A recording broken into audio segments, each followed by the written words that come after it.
Welcome to विद्यालय study point. आज की इस वीडियो में हम डिस्कस करने वाले हैं क्लास 11 का। हम हिंदी का पेपर कर रहे थे एंड हम आज की इस वीडियो में सेकंड पेपर डिस्कस करेंगे। इससे पहले हमने एक और पेपर डिस्कस किया हुआ है। जिन बच्चों ने अभी तक उस फर्स्ट पेपर को देखा नहीं है तो आप जाकर देख सकते हैं। उसके लिए अलग से प्लेलिस्ट बना दी गई है हिंदी इलेक्टिव के लिए। हिंदी दो टाइप की होती है, एक इलेक्टिव और एक और होता है। तो ये आपका इलेक्टिव का पेपर है क्लास 11 का। पैटर्न आप सभी को पता होगा, 3 घंटे आपके पास रहते हैं पेपर करने के लिए। 80 नंबर का आपका ये पेपर होता है। सामान्य निर्देश यानी इंस्ट्रक्शन जो भी दिए गए पेपर के लिए मैं यहाँ दिखा देता हूँ आपको। आप सभी को पता ही होगा, जैसे सेक्शन ए, दो सेक्शन के अंदर आपका पूरा पेपर डिवाइड होगा। जिसके अंदर जो सेक्शन ए यानी खंड आ होगा, इसके अंदर आपके बहुविकल्पीय क्वेश्चन यानी एमसीक्यू टाइप क्वेश्चन तो आपके सेक्शन ए के अंदर होंगे। एंड वही सेक्शन बी यानी खंड ब, उसके अंदर आपका जो है वर्णनात्मक क्वेश्चन होंगे।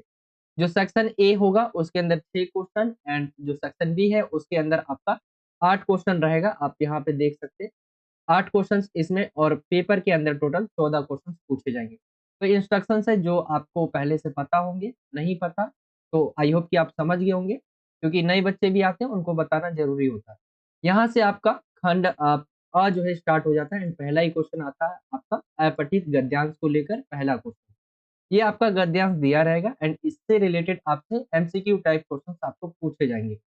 यहाँ पे देखेंगे, यहाँ आपका जो है क्वेश्चन दिया हुआ है। आपको क्या है कि गद्यांश कभी भी पढ़ना नहीं है शुरुआत में, आपको डायरेक्ट क्वेश्चंस की तरफ आने हैं। इससे आपका टाइम बहुत बचता है।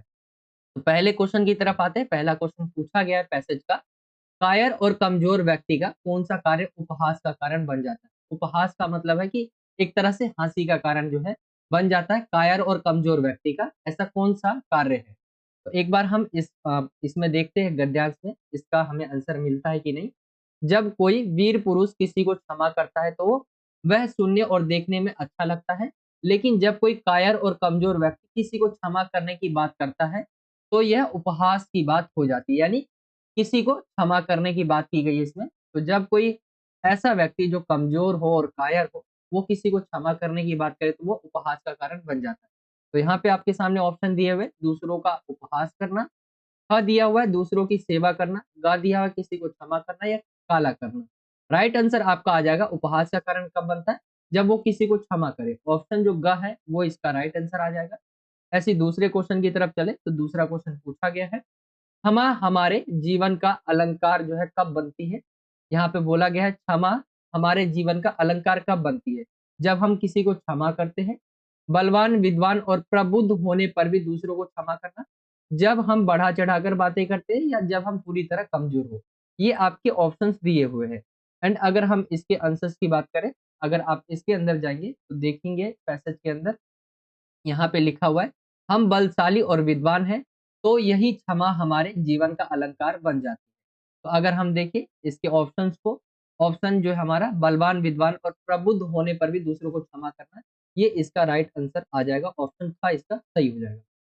आगे की तरफ आए तीसरे क्वेश्चन की तरफ। तीसरा क्वेश्चन पूछा गया, शिक्षक की गरिमा और मर्यादा कब बढ़ती है। कोई भी शिक्षक होता है तो उसकी गरिमा और मर्यादा कब बढ़ती है, जब वह छात्रों को दंड देता है, जब वह काम को जो है नौकरी समझता है, जब वह छात्रों की भूलों को जो है क्षमा कर देता है, वह छात्रों की बात को अनसुनी कर देता है। हम बिना पैसेज पढ़े भी इसका आंसर दे सकते हैं कि शिक्षक जो होता है, टीचर होता है, उसकी गरिमा और मर्यादा कब बढ़ती है, जब वह छात्रों की भूलों को क्षमा कर दे। ऑप्शन ग इसका राइट आंसर होगा।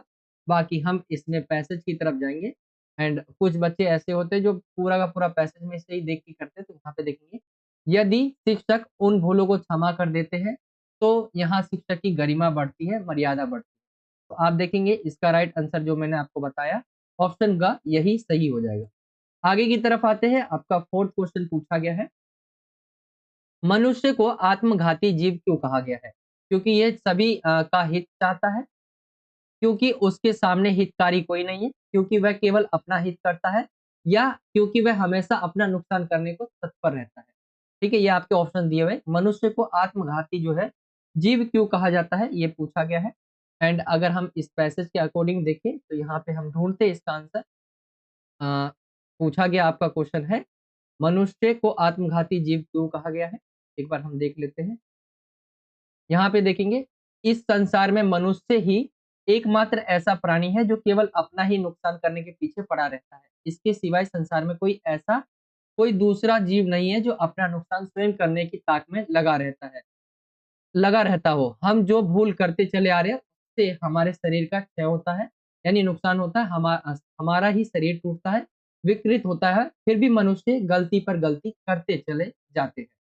अगर हम देखें यहाँ पे लिखा हुआ है, मनुष्य के समान कोई दूसरा आत्मघाती जीव इस संसार में मिलना मुश्किल है। तो मनुष्य के समान जो है यहाँ पे बताया गया है, मनुष्य अपना ही जो है नुकसान करने के लिए तत्पर रहता है। ऑप्शन अगर देखिए हम इसके आंसर्स को, तो ऑप्शन घ इसका राइट आंसर निकल कर आ जाएगा। पांचवें क्वेश्चन की तरफ आते हैं। पांचवा क्वेश्चन पूछा गया, गरिमा शब्द का विश्लेषण है। गौरव, लागिमा, गरिमा में या गरिमा वाला। अगर हम देखें गरिमा शब्द जिसका अगर यहाँ पे विशेषण पूछा गया, इसका राइट आंसर हो जाएगा आपका ऑप्शन ग गरिमा में। ठीक है, ये इसका राइट आंसर आ जाएगा। छठे क्वेश्चन की तरफ आए तो छठा क्वेश्चन पूछा गया, शिक्षक कब जो है क्षमाशील नहीं होता है। तो ये आपके सामने ऑप्शन दिया है, जब वे बच्चों की गलती पर उन्हें सजा देते हैं, यह बच्चों की गलती पर उन्हें सजा नहीं देते हैं, यह अपनी मर्यादा को बढ़ाता है, वह बच्चों को पढ़ाता है। शिक्षक कब जो है समाजशील नहीं होता है। ये आपके सामने ऑप्शन दिया हुआ है। एंड अगर हम इसके राइट आंसर को देखें एक बार गद्यांश में जाके जो दिया गया आपका,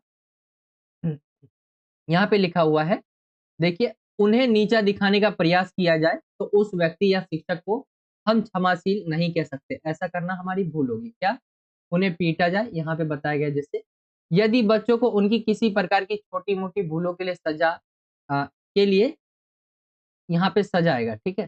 सजा दी जाए, उन्हें पीटा जाए, डाँट फटकारा जाए, उन्हें नीचा दिखाने का प्रयास किया जाए, तो उस व्यक्ति या शिक्षक को हम क्षमाशील नहीं कह सकते। तो यही आपसे क्वेश्चन पूछा गया था कि शिक्षक कब क्षमाशील नहीं होता?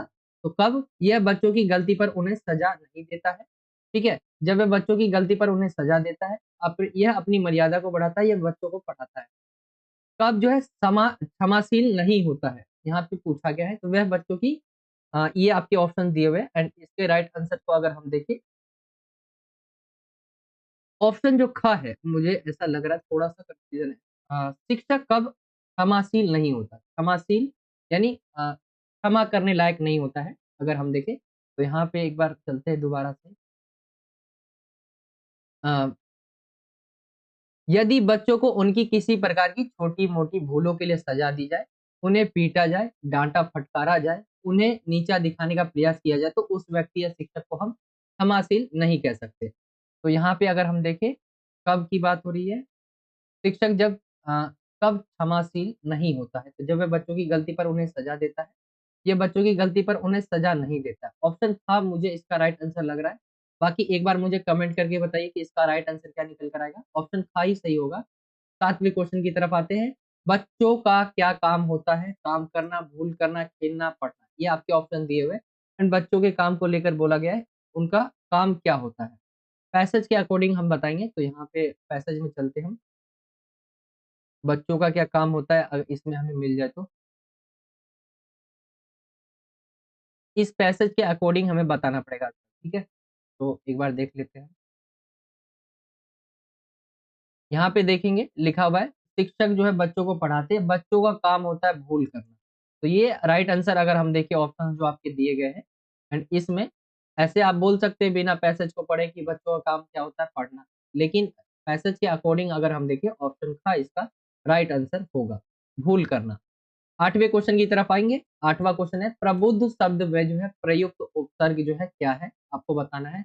बुद्ध है, प्र है, प्रभु है या दद्ध है? तो यहाँ पे आपके सामने ऑप्शन दिए हुए हैं एंड इसके राइट आंसर की बात करें हम, तो यहाँ पे उपसर्ग और प्रत्यय आपने पढ़ा होगा, तो उपसर्ग आपका ये हो जाएगा प्र। ऑप्शन ख ये इसका राइट आंसर निकल कर आ जाएगा। आगे की तरफ आएँगे, क्वेश्चन नंबर 9वां है, सर्वाधिक जो है उचित विकल्प का चयन करना है आपको। तो यहाँ पे कथन और कारण दिए हुए हैं, जैसे कथन दिया हुआ है, मनुष्य के सामान कोई दूसरा आत्मघाती जीव इस संसार में मिलना मुश्किल है, ठीक है। कारण देखिए, इस संसार में केवल मनुष्य ही ऐसा प्राणी है जो अपना ही नुकसान करने के पीछे पड़ा रहता है। अगर हम देखें तो ये बात सही है एंड यहाँ पे अगर हम देखें इसके राइट आंसर को, तो कथन और कारण दोनों सही है। यहाँ पे अगर देखें ऑप्शंस को हम, तो ये 4th वाला इसका राइट आंसर होगा। कथन, ए और कारण दोनों सही है। ठीक है? ये आपका हो जाएगा 9वें का। 10वीं की तरफ आएँगे। गद्यांश के लिए उचित शीर्षक क्या होगा? तो ये आपने जो गद्यांश देखा, इसमें आप देखेंगे तो बच्चों के जो भूलना है या उनके उस तरह से बात की गई है कि बच्चे किस प्रकार भूल जाते हैं, ठीक है? उनकी कमजोरियों की बात की गई है। तो यहाँ पे अगर हम शीर्षक की बात करें तो उचित शीर्षक क्या होगा? ये वैसे ही ऑप्शंस दिए हुए हैं आपके सामने। इसका राइट आंसर जो है क्षमा जीवन का अलंकार, ऑप्शन ग इसका राइट आंसर निकल कर आएगा। तो ये आपके 10 क्वेश्चन पूछे जाएंगे। पहले आपका जो क्वेश्चन रहेगा उसके अंदर टोटल 10 एमसीक्यू क्वेश्चन थे आपके। आई होप कि आप समझ गए होंगे, कुछ इसी तरह से आपको भी एग्जाम्स में करने हैं। आगे हम आते हैं अब दूसरे क्वेश्चन की तरफ। दूसरा है आपसे पूछा गया वो है पठित पद्यांश के ऊपर, कुछ पोयम्स आप कह ले या कविता कह ले, पद्यांश है ये आपका। इससे रिलेटेड भी आपसे ही एमसीक्यू क्वेश्चन पूछे जाएंगे। जैसे यहाँ पे अगर हम इसको पढ़े, मत काटो तुम ये पेड़ है ये लज्जा वसन, इस माँ वसुंधरा के इस संहार के बाद अशोक की तरह सचमुच तुम बहुत पछताओगे, बोलो फिर किसकी गोद में सिर छुपाओगे, शीतल छाया फिर कहाँ से पाओगे फिर फल कहाँ मिलेगा, सस्ते श्यामलता को सींचने वाला जल, रेगिस्तानों में तब्दील हो जाएंगे खेत, बरसेंगे कहाँ से, उमर अ, उमड़ घुमड़ कर बादल, थके हुए मुसाफिर पाएंगे कहाँ श्रम हरी छाया। यहाँ पे पेड़ों की बात की गई है। अगर हम इसको पढ़े तो हमें पेड़ों के बारे में बात की गई है। अब देखते हैं हम क्वेश्चंस को। क्वेश्चन पूछा गया पहला, लज्जा वसन क्या होता है? लज्जा के वस्त्र, तन ढकने के वस्त्र, पृथ्वी के वस्त्र या इनमें से कोई नहीं। लज्जा वसन का मतलब क्या होता है पूछा गया है। एंड अगर हम देखें लज्जा वसन, इसमें आप देखेंगे लज्जा वसन, मत काटो तुम ये पेड़, ये लज्जा वसन, यानी लज्जा वसन जो है वो है तन ढकने के वस्त्र जो है, ऑप्शन ख इसका राइट आंसर निकल कर आएगा। दूसरे क्वेश्चन की तरफ आते हैं। दूसरा क्वेश्चन है पेड़ों से हमें क्या क्या मिलता है? तो पेड़ों से हमें क्या मिलता है? छाया, फल, हवा या उपरोक्त सभी। तो हम सभी को पता है ऑप्शन घ, पेड़ों से हमें ये सारी चीजें ही मिलती है। इसका राइट आंसर आपका ऑप्शन घ हो जाएगा, उपरोक्त सभी। तीसरे क्वेश्चन की तरफ आते हैं। तीसरा क्वेश्चन है अशोक कौन था? यहाँ पे अगर आप देखेंगे जो हमने ये पढ़ी, इसके अंदर अशोक के बारे में भी बात की गई है। अगर आप देखोगे सॉरी, ये रहा यहाँ पर, इस संहार के बाद अशोक की तरह सचमुच तुम बहुत पछताओगे।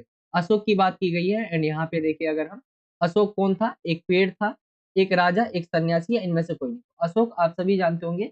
तीसरे का जो राइट आंसर आपका निकल कर आ जाएगा, एक राजा हुआ करता था। ऑप्शन था इसका राइट आंसर आ जाएगा, क्योंकि अशोक की तरह भी आप तुम पछताओगे। अशोक ने किया क्या था? उसने शुरुआत में जो है बहुत सारे कत्ल, आप एक तरह से कह सकते हैं, मतलब युद्ध बहुत हुए थे, फिर उससे वो परेशान होकर फिर उसने सब कुछ त्यागा था। तो अशोक की तरह तुम भी एक दिन पछताओगे, यही कहने का मतलब है।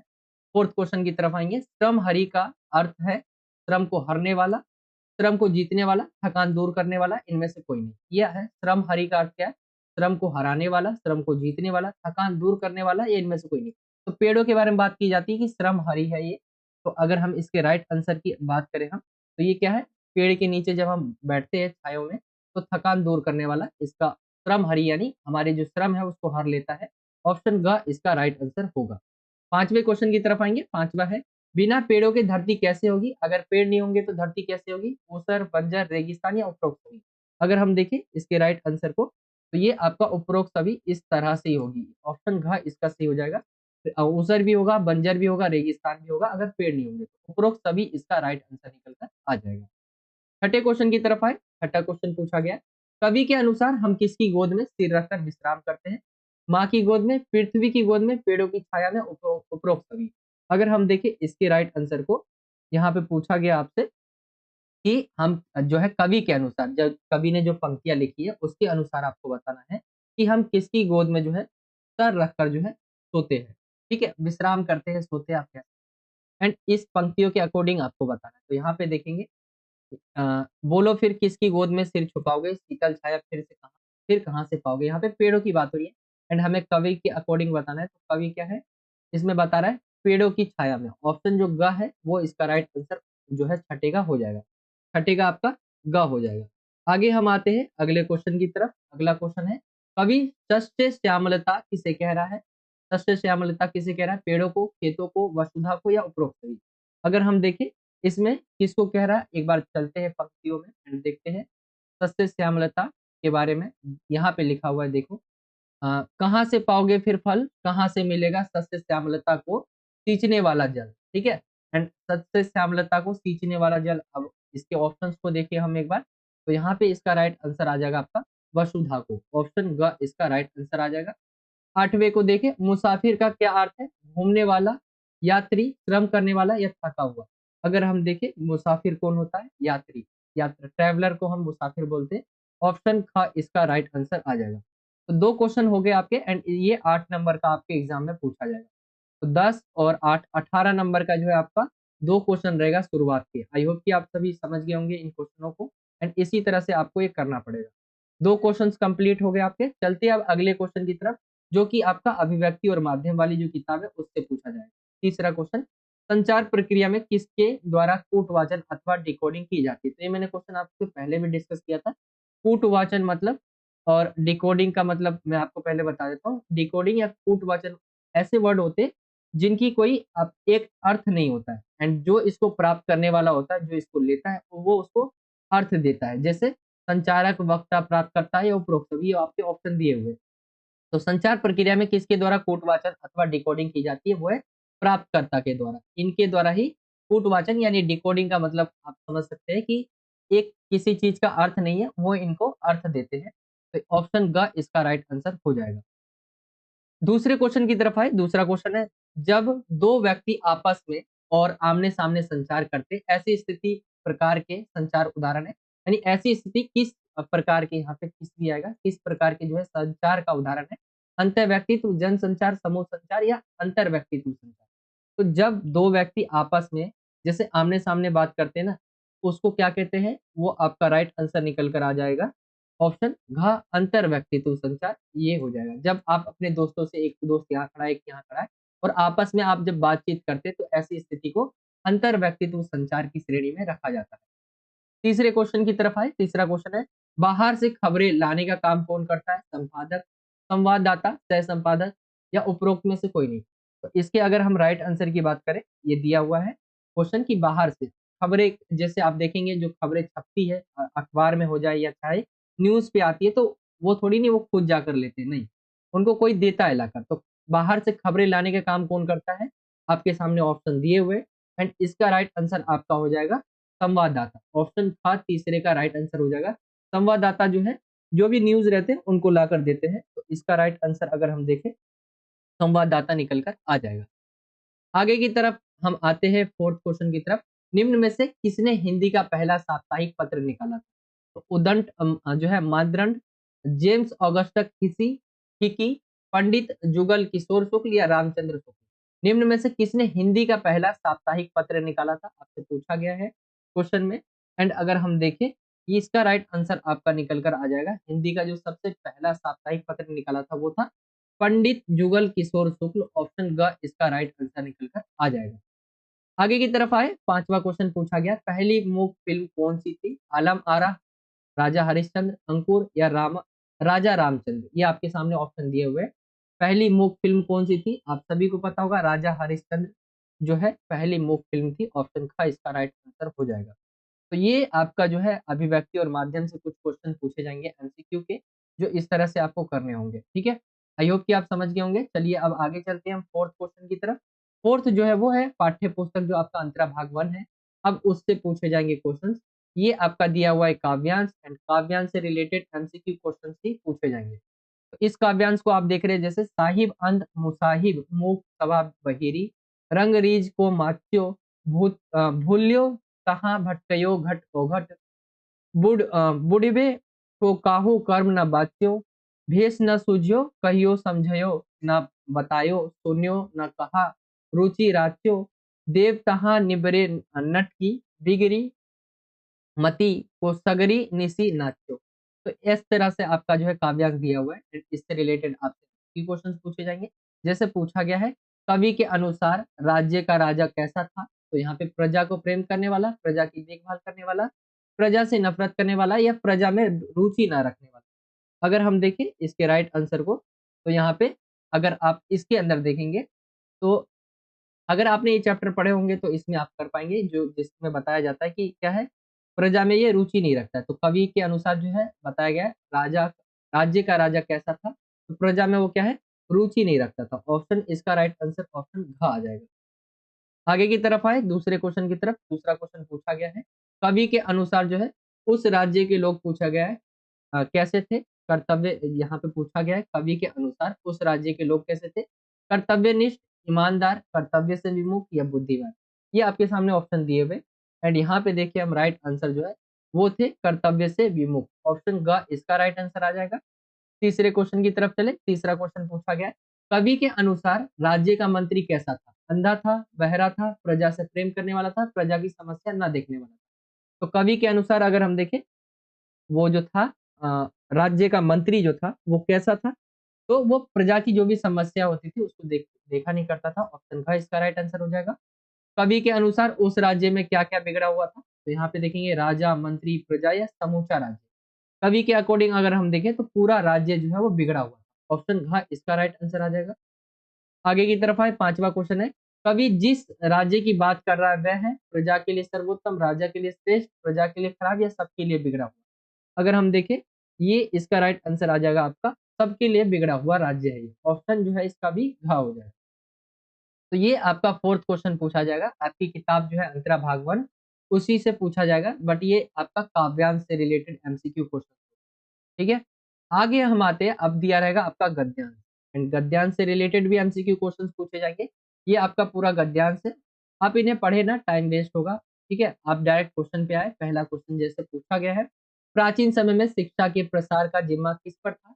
अगर हम देखें पहले के समय में बात हो रही है कि शिक्षा प्राचीन समय में शिक्षा का जो प्रसार है उसकी जिम्मेदारी किसकी थी? तो यहाँ पे देखेंगे आप इस पढ़े होंगे इस चैप्टर को एंड इसमें भी आप देख सकते हैं, इसमें भी आपको हिंट मिल जाए, आंसर्स भी मिल जाए। बाकी मैं आपको राइट आंसर्स बता देता हूँ। प्राचीन समय में जो शिक्षा था उसका प्रसार का जिम्मा जो था वो था राजा और ब्राह्मणों पर, ऋषि मुनियों पर, माता पिता पर या घर के बुजुर्गों पर। वो था राजा और ब्राह्मणों पर। ऑप्शन का इसका राइट आंसर आ जाएगा। दूसरे क्वेश्चन की तरफ आएंगे। दूसरा क्वेश्चन है भारतवर्ष में हमारे पूर्वजों पूर्वजों ने ग्रहों की गति को किससे देखा व समझा? भारतवर्ष में हमारे जो पूर्वज रहे उन्होंने ग्रहों की गति को किससे देखा व समझा? बांस की बनी दूरबीन से, किताबी गणना और महंगे यंत्रों से, प्रयोगशालाओं में उपलब्ध विशेष उपकरणों से या पंडित के चमत्कारों से। आप इसको देखेंगे जो आपका गद्यांश दिया हुआ है एंड इसके अंदर भी आपको जो है आंसर्स मिल जाएंगे। मैं बार बार कह रहा हूँ जैसे यहाँ पे देखेंगे लिखा हुआ है यहाँ पे लिखा हुआ है जैसे तब उन लोगों ने जंगल में पत्ते और मिट्टी की कुटियों में बैठकर बांस की नालियों से जो तारा ग्रह आदि वैध करके उनकी गति लिखी है। तो ये आप देखेंगे इसके बारे में बताया हुआ है। आगे की तरफ आएंगे हम ठीक है, अब मैं आपको आंसर्स बता देता हूँ इसका। अगर आप उसे पढ़ेंगे तो उसके अंदर आपको जरूर आंसर मिल जाएगा। मैं आंसर्स बता देता हूँ इसका। दूसरे का जो आंसर होगा आपका इसका राइट आंसर आ जाएगा बांस की बनी जो है दूरबीन से। ठीक है, ऑप्शन जो का है वो इसका राइट आंसर आ जाएगा। आगे की तरफ आते हैं हम। क्वेश्चन नंबर थर्ड है इसका पूछा गया लेखक के अनुसार भारतीयों की सबसे बड़ी समस्या क्या है? परिश्रम है, अहंकार है, निकम्मापन है या चापलूसी है? तो लेखक ने जो कहा है उसके अकॉर्डिंग आपको बताना है कि भारतीयों की यानी भारत में रहने वाले लोगों की सबसे बड़ी जो है समस्या क्या है? आपके सामने ऑप्शन दिए हुए हैं। राइट आंसर आपका निकम्मापन आ जाएगा। थर्ड का जो है राइट आंसर आपका ऑप्शन का निकम्मापन। चुंगी की कतवार का अर्थ है, चुंगी की कतवार का क्या मीनिंग है? जो है म्यूनिसिपैलिटी का कचरा। ठीक है, नाव चलाने का चप्पू, सरकार द्वारा वसूला जाने वाला टैक्स या कपड़ों का की कतरन। ये आपके सामने ऑप्शन दिए हुए हैं एंड जो है म्यूनिसिपैलिटी का जो कचरा होता है उसको कहा गया है चुंगी की कतवार। इसकी मीनिंग है। पांचवे की तरफ आएंगे बौद्धारो मत मत्सरग्रस्ता प्रवाह जो है समय दूसरा का अर्थ है। यहाँ पे अर्थ पूछा गया है जानकर ईर्ष्यालु हो चुके हैं, प्रभावशील लोग घमंडी हो चुके हैं, बौद्ध धर्म के अनुयायी नशे में चूर है। ये आपके दिए हुए एंड विकल्प दिया हुआ है आपका। अगर हम देखें इसके राइट आंसर को, इसका राइट आंसर आपका निकल कर आ जाएगा ए और बी दोनों। ऑप्शन जो अगर हम देखें यहाँ पे थर्ड वाला जो है ठीक है, ये वाला थर्ड नीचे जाना था। थोड़ी टाइपिंग जो है मिस्टेक हो गई इसके अंदर। थर्ड वाला जो है आपका दिया हुआ है ए और बी दोनों, ए और बी दोनों ही सही होगा। ठीक है, तो ये इसका राइट आंसर आ जाएगा आपका जानकर स्टैलू हो चुकी है, प्रभावशाली लोग घमंडी हो चुके हैं। इसमें इसका राइट आंसर होगा एंड ये वाला भी आपका खत्म हो जाता है। गद्यांश दिया हुआ था, इससे रिलेटेड आपसे क्वेश्चन पूछे गए थे। आगे हम आते हैं अब पूरक पाठ्य पुस्तक जो आपका अंतराल भाग 1 है उससे रिलेटेड एमसीक्यू क्वेश्चंस पूछे गए यहाँ पे। तो आइए इसको देख लेते हैं हम। ये है आपका छठा क्वेश्चन। पहला क्वेश्चन है इसका, छठे का पहला है, हुसैन की कहानी अपनी जवानी जो पाठ है वो किसकी आत्मकथा है? मकबूल फिदा हुसैन की, मोहन राकेश की, शरद चंद्र की या विष्णु प्रभाकर की? अगर हम देखें इसका राइट आंसर मकबूल फिदा हुसैन, ऑप्शन का इसका राइट आंसर हो जाएगा। हुसैन की कहानी अपनी जवानी पाठ जो है वो मकबूल फिदा हुसैन की जो है आत्मकथा है। दूसरे क्वेश्चन की तरफ आएंगे। दूसरा क्वेश्चन है, हुसैन किसकी जो है मृत्यु के बाद कमरे में बंद रहने लगा था? दादी की मृत्यु के बाद, नानी की मृत्यु के बाद, दादा की मृत्यु के बाद या मित्र की मृत्यु के बाद? तो आप सभी जानते होंगे एंड ये बड़े क्वेश्चन में पूछा जाता है कि दादा उसके जो है इसका वैसे राइट आंसर आएगा दादा की मृत्यु के बाद, ठीक है। एंड दादा की मृत्यु के बाद वो किस तरह जो है दादा के कमरे में अकेले रहने लग जाता है, ठीक है। ये आपने पढ़ा होगा, ये बड़े क्वेश्चन में पूछे जाते हैं, यानी 2 नंबर में पूछे जाते हैं। ऑप्शन का इसका राइट आंसर आ जाएगा। थर्ड क्वेश्चन की तरफ आएंगे। किस फिल्म का पोस्टर देखकर मकबूल को ऑयल पेंटिंग जो है बनाने का विचार आया था? लोहागढ़, सिंहगढ़, बहादुरगढ़ या लोहे की दीवार? ये आपके सामने ऑप्शन है। थर्ड क्वेश्चन का राइट आंसर आपका हो जाएगा कौन से फिल्म जो है देखकर, तो ये आ जाएगा सिंहगढ़ की जो ये फिल्म का नाम था सिंहगढ़, ऑप्शन का इसका सही हो जाएगा। इसी को देखकर जो है ऑयल पेंटिंग का जो है इनके मन में विचार आया था बनाने का। फोर्थ क्वेश्चन की तरफ आए। आवारा मसीहा आत्मकथा के लेखक कौन है? जो आवारा मसीहा जो पाठ है आपका उसके लेखक के बारे में पूछा गया, कौन है इसके लेखक? अगर हम देखें इसका राइट आंसर आपका आ जाएगा ऑप्शन खा विष्णु प्रभाकर इसके राइटर है, लेखक है, ऑप्शन खा। पांचवें क्वेश्चन की तरफ आएंगे। पांचवा क्वेश्चन है, नाना के परिवार की आर्थिक हालात खराब होने पर परिवार को लौटकर कहाँ वापस जाना पड़ा था? कलकत्ता, बिलासपुर, देवानंदपुर या रायपुर? ये आपके सामने ऑप्शन दिए हुए एंड इसके राइट आंसर हम देखें तो जब स्थिति अच्छी नहीं थी, नाना के परिवार की आर्थिक हालत खराब हो गई थी, तो परिवार को लौटकर जो है देवानंदपुर, ऑप्शन ग यहाँ पे जाना पड़ा था, ऑप्शन ग इसका राइट आंसर हो जाएगा। आगे की तरफ हम आते हैं अगले क्वेश्चन छठे की तरफ। जिस समय शरद के छोटे नाना मणि को मार रहे थे उस समय शरद कहाँ जाकर जो है छिप गया था? तपोवन में, गोदाम में, पास के टूटे फूटे महल में या गंगा के किनारे? ये आपके सामने ऑप्शन दिए हुए एंड ये जाकर जो है कहाँ छुप गए थे? गोदाम में, ऑप्शन का इसका राइट आंसर हो जाएगा। एंड सातवां क्वेश्चन पूछा गया है, मकबूल की जन्मजात कला का परिचय कहाँ मिलता है हमें? तो गांधी जी का पोर्ट्रेट बनाकर, जब कक्षा में हूबहू चिड़िया बना दी, जब वे बेंद्रे साहब से मिले या जब पिता ने ऑयल कलर दिलाए उन्हें? तो यहाँ पे अगर हम देखें, जब वह कक्षा में हूबहू चिड़िया का जो चित्र है वो बना देते हैं, तो ये इसका राइट आंसर निकल कर आ जाएगा। पहला परिचय क्योंकि बोला गया, ये याद रखना है। मकबूल की जन्मजात का कला का पहला परिचय, ठीक है। वैसे तो इन्होंने गांधी जी का पोर्ट्रेट भी बनाया था बट इन्होंने पहला परिचय पूछा है, तो ऑप्शन ख निकल कर आ जाएगा। तो ये इसके एमसीक्यू क्वेश्चंस वाला जो सेक्शन ए होगा आपका कंप्लीट हो गया है।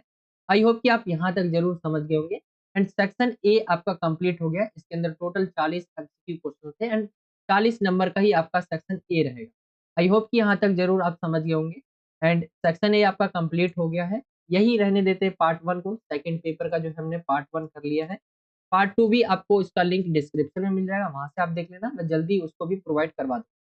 बाकी यही था आज का वीडियो। वीडियो कैसा लगा जरूर कमेंट करके बताइए। वीडियो अच्छा लगा तो वीडियो को लाइक किया करें, शेयर करें अपने दोस्तों में। अगर आप हमारे चैनल पर नए हैं तो नीचे आपको सब्सक्राइब का बॉक्स दिखेगा, जहां सब्सक्राइब लिखा होगा, अगर आप उस पर क्लिक करके बेल आइकन ऑल पे क्लिक कर लेंगे, सेलेक्ट कर लेंगे, इससे जब भी हम कोई नई वीडियो डालेंगे तो आप तक नोटिफिकेशन पहुंच जाया करेगा। बाकी यही था आज का वीडियो। चलिए मिलता हूँ आपसे अगली और एक्साइटिंग वीडियो में। जब तक के लिए जय हिंद, जय भारत, वंदे मातरम।